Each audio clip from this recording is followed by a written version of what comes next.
Some stars burn so brightly they seem destined to light up the sky forever.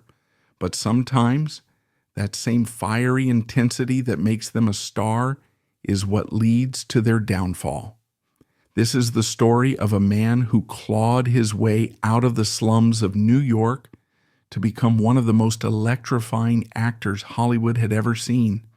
He was the original rebel, the tough guy with a wounded heart who spoke for the common man because he was the common man.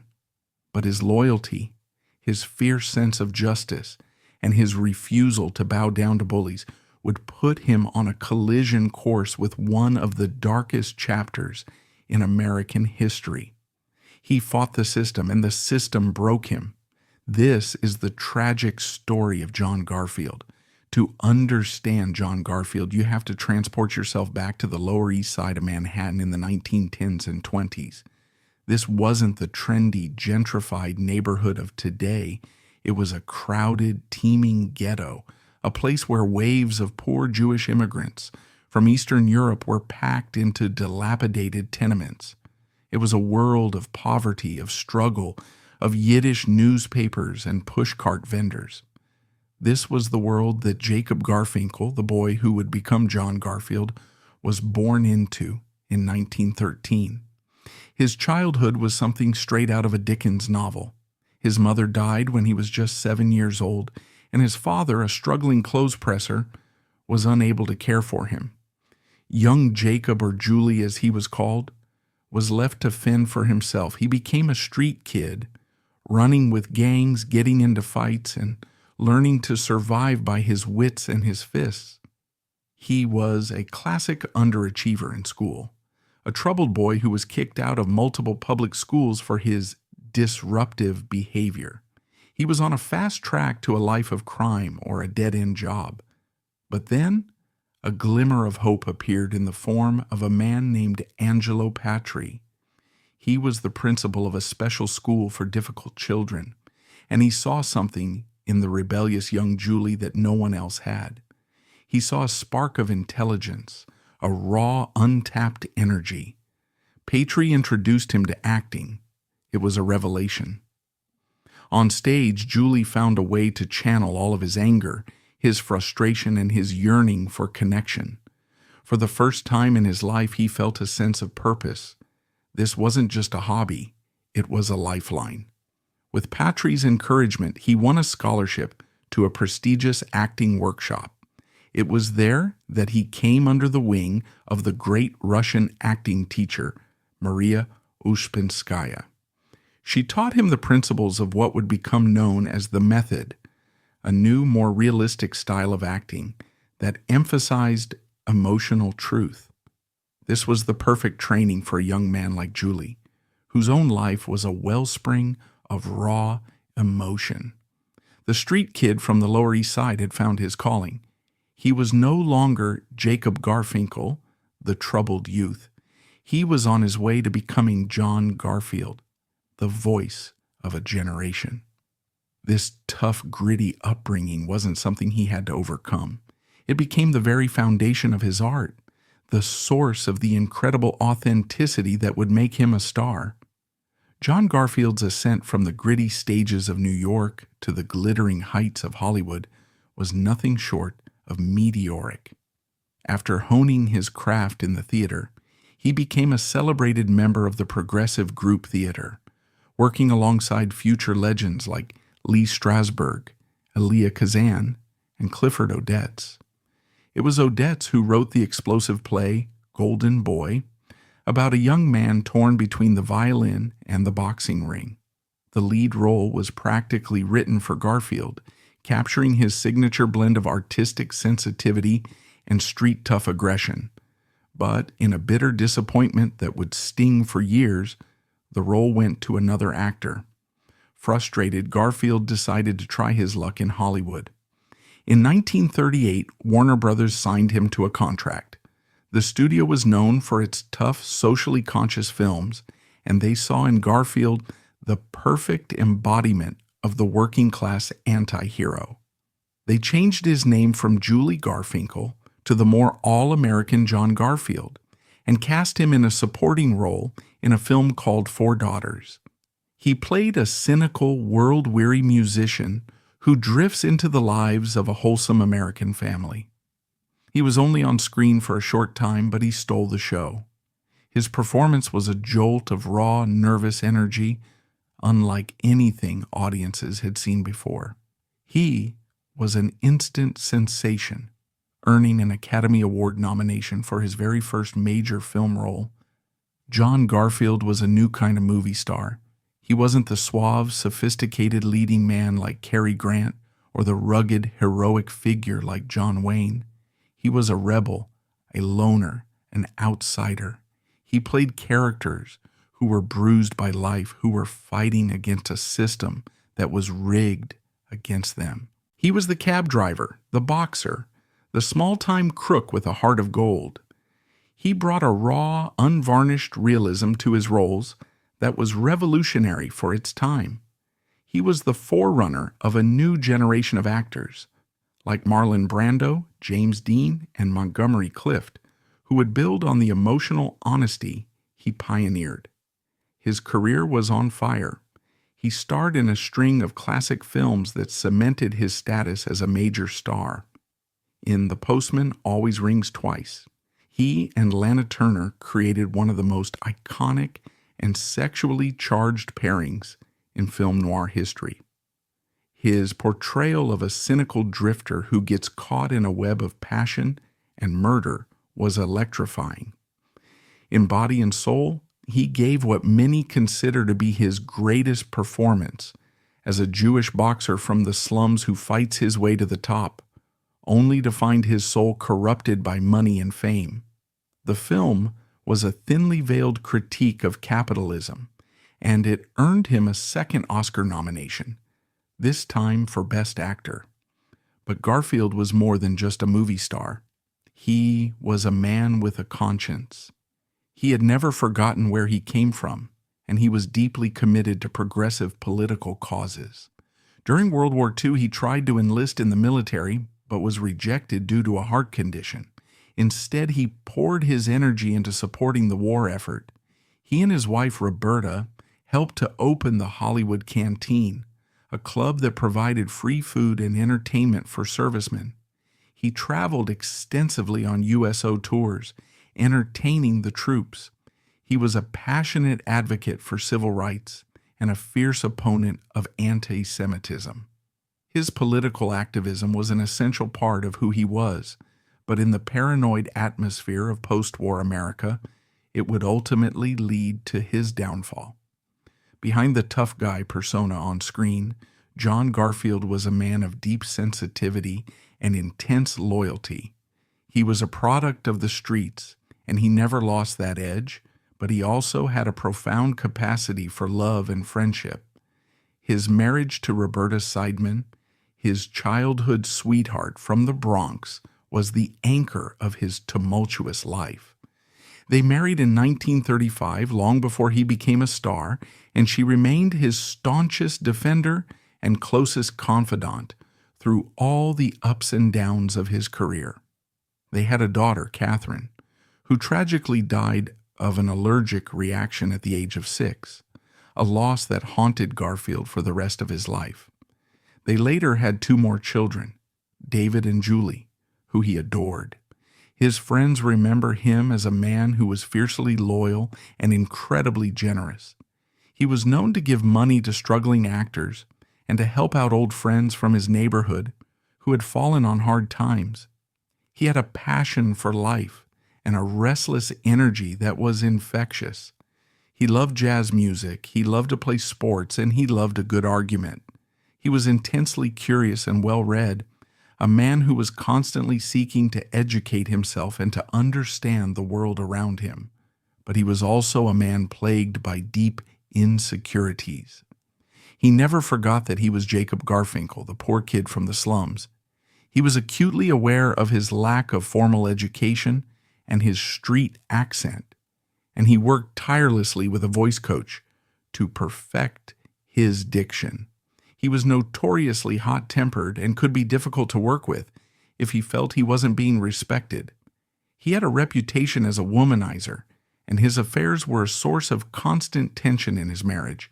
He was a man of profound contradictions, tough and vulnerable, confident and insecure, a devoted family man, and a philanderer. One little-known story that reveals the depth of his character comes from the set of the 1945 film Pride of the Marines. Garfield played the real-life war hero Al Schmid, a Marine who was blinded in combat. To prepare for the role, Garfield spent weeks living with Schmid and his wife. He wore a blindfold for long periods of time to understand what it felt like to be without sight. He didn't just want to imitate Schmid, he wanted to understand his experience from the inside out. The result was one of his most powerful and moving performances. It was a testament to his dedication as an actor and his deep empathy as a human being. Another striking quote that captures his essence comes from an interview he gave late in his life. He was asked about his tough guy image, and he replied, "I'm not a tough guy. I'm just a guy who's had it tough." It was a simple statement, but it spoke volumes about his life and his art. He was a man who had taken the pain and the struggle of his own experience and transformed it into something universal, something that spoke to the hearts of millions of people who also felt like they were fighting an uphill battle. This deep connection to his own past, this unwavering empathy for the underdog, was the source of his greatness, but it was also the source of his undoing. The story of John Garfield cannot be told without confronting the dark chapter of the Hollywood Blacklist. This was the moment when his life, his career, and his deeply held beliefs collided with the political hysteria that was sweeping the nation. The controversy surrounding his alleged communist sympathies is not a simple matter of guilt or innocence. It's a tragic story of a man caught in the gears of a merciless political machine. The late 1940s and early 1950s were the height of the Cold War.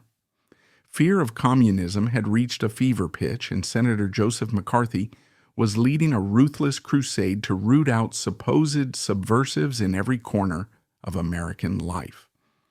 The House Un-American Activities Committee, or HUAC, set its sights on Hollywood, which it saw as a hotbed of left-wing propaganda.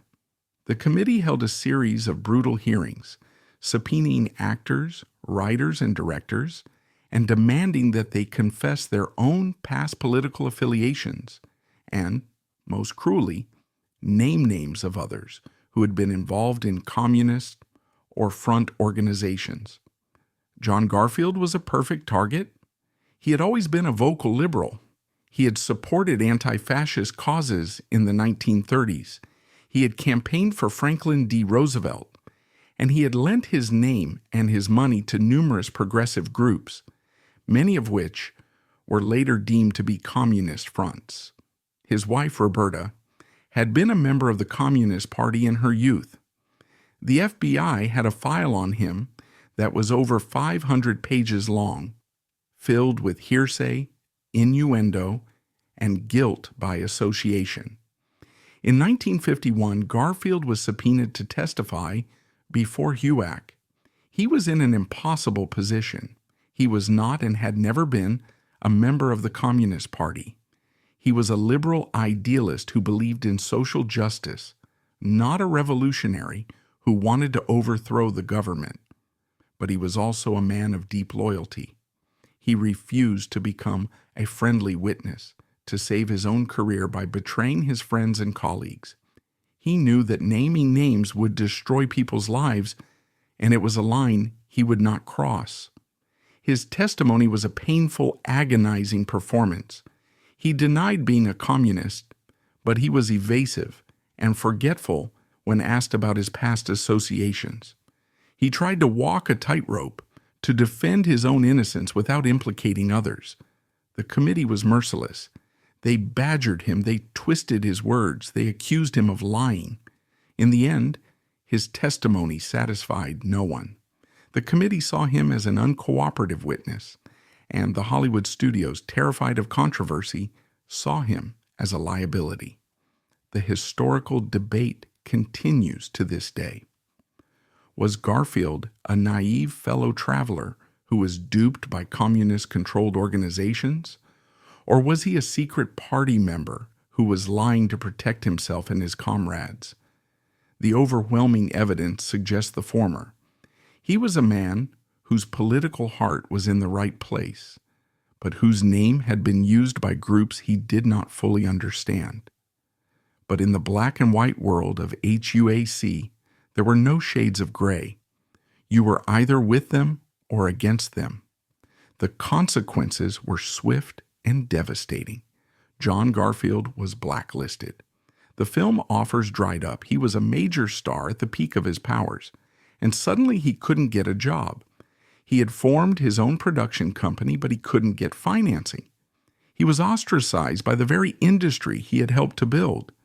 The FBI followed him, tapped his phone, and interrogated his friends. The pressure was immense and unrelenting. He was a man under siege, fighting for his career, his reputation, and his very soul. The controversy didn't just damage his career, it began to destroy his health and his spirit. The blacklisting of John Garfield was a professional death sentence, but it was also a slow, creeping personal assassination. The impact on his life was catastrophic, a story of a man being systematically dismantled by a system he could not fight. His story becomes a powerful and tragic illustration of the human cost of political persecution. The financial toll was immediate. Garfield had been one of the highest-paid stars in Hollywood, but now his income was gone. He had invested heavily in his own independent production company, and without the ability to make films, he was facing financial ruin. He had to sell his beloved home in California. The man who had clawed his way out of poverty was now facing the prospect of losing everything he had worked for. But the emotional and psychological toll was even greater. Garfield was a man who thrived on work. Acting was not just a job for him. It was his identity, his passion, his reason for being. To have that taken away from him was a devastating blow. He became consumed with trying to clear his name. He hired lawyers. He prepared a detailed defense of his political activities. He even considered writing an article for Look magazine titled "I Was a Sucker for a Left Hook," in which he would admit to being a naive liberal but reaffirm his loyalty to America. This period of his life was a living nightmare. The constant stress and anxiety took a heavy toll on his already fragile health. His heart condition, which had been manageable for years, began to worsen. His friends saw a dramatic change in him. The vibrant, energetic man they knew was replaced by a man who was haunted, paranoid, and deeply depressed. He felt betrayed by his country and by the industry he loved. His marriage to Roberta, which had already been strained by his affairs, began to crumble under the pressure. They separated in early 1952. Garfield was now completely adrift, cut off from his career, his home, and his family. He returned to the New York stage, hoping to revive his career, but even there, the shadow of the Blacklist followed him. The Blacklist's relentless pressure crushed Garfield's spirit and body. His childhood heart condition, once under control, flared up as stress consumed him. Sleepless nights, endless legal battles, and the loss of his career left him a shadow of the vibrant star he once was. Friends watched helplessly as he grew withdrawn and frail, his health crumbling under the weight of betrayal and isolation. This downward spiral set the tragic stage for his untimely death.